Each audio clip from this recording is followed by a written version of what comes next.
you could raise $3.7 trillion in the next 5 years if every country would simply tax alcohol, tobacco, and sugar-sweetened beverages at 50%. That's a levy on the industry, not on the populations. I think we all working in nutrition need to do a better job of raising it on the global agenda. One way of doing that is integrating nutrition into the discussions and into the programs of other sectors. If you look at the Sustainable Development Goals, the SDGs, nutrition is arguably related to at least 10 of them. And I'll give 3 examples. There's the obvious one, SDG 2, which is about food security, zero hunger. That one's clear. Food security should also be about nutrition security. But the other 2 that I want to mention is SDG 3, which is about health, universal health care for all. The #1 driver of ill health now around the world is poor diet.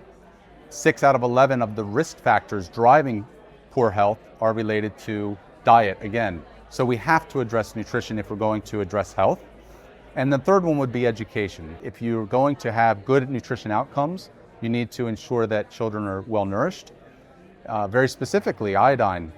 If a child does not get enough of this mineral, iodine, when they're young, he or she will have worse educational outcomes and a loss of up to 13 IQ points. So we have to invest in gray matter infrastructure. And back to the question, we have to talk about how nutrition can improve different outcomes, not just related to hunger, but make the connection with other sustainable development goals. The macroeconomic case is clear. The cost benefit has been estimated to be, for every dollar you put into nutrition to society, you will get 23 back. But that takes many years. In some cases 5 to 10 years in the case of food fortification. So how do we ensure that there's a business case? Currently, if you look at food environments around the world, there's either too little food or there's too much of the wrong kind of food. About 66% of global sales of food products are based on unhealthy food products. So there is not yet a strong business case for a food business to really go full on and sell healthier food products. And that's due to a number of reasons.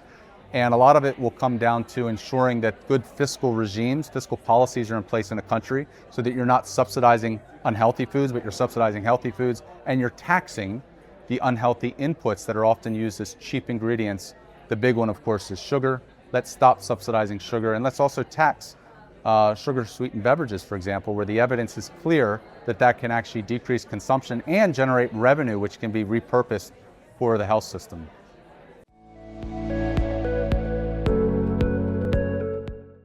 Yeah, we were really excited working with the Ministries of Health of Kenya and Tanzania, as well as civil society, to launch just last week in Tanzania and this week in Kenya, 2 different market assessments, one for each country. We looked at 51 food companies that are active in those 2 countries, and we looked at roughly 53% of the market in both countries.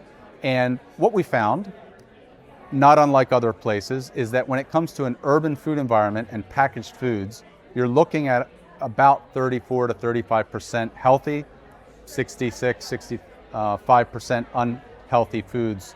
And obviously that's a problem because we're also seeing a very rapid rise in urban food environments, modern food retail. So a lot more people are actually buying these foods. And of course, we've seen an increase in obesity, overweight, but also a continued persistence of micronutrient deficiency. So we're excited to use this information with the Ministries of Health, but also other ministries and investors and the food companies themselves to really improve the situation moving forward and make sure we have a healthier food environment in those countries.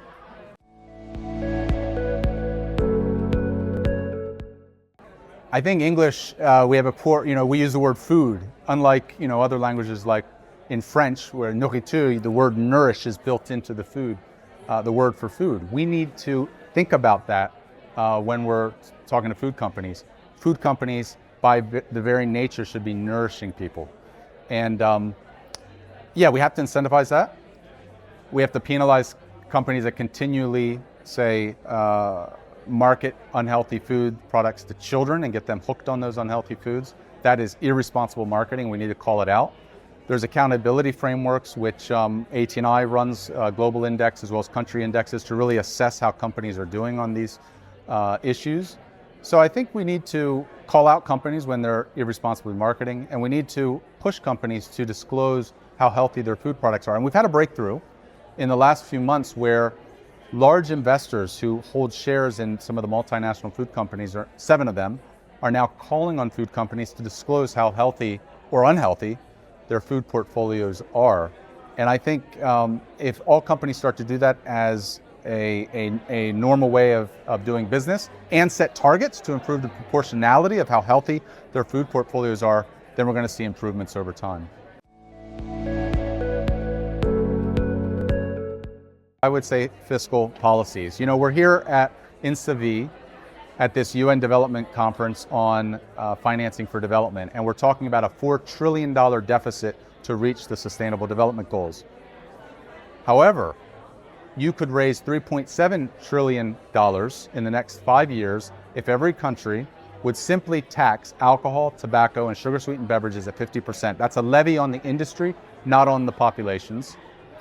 It would generate an incredible amount of revenue. At the same time, that revenue could be used for healthcare systems, and we know from evidence it would improve health, it would decrease the consumption of those products. So I think that's the number one no-brainer, no regret decision. Let's tax these unhealthy products.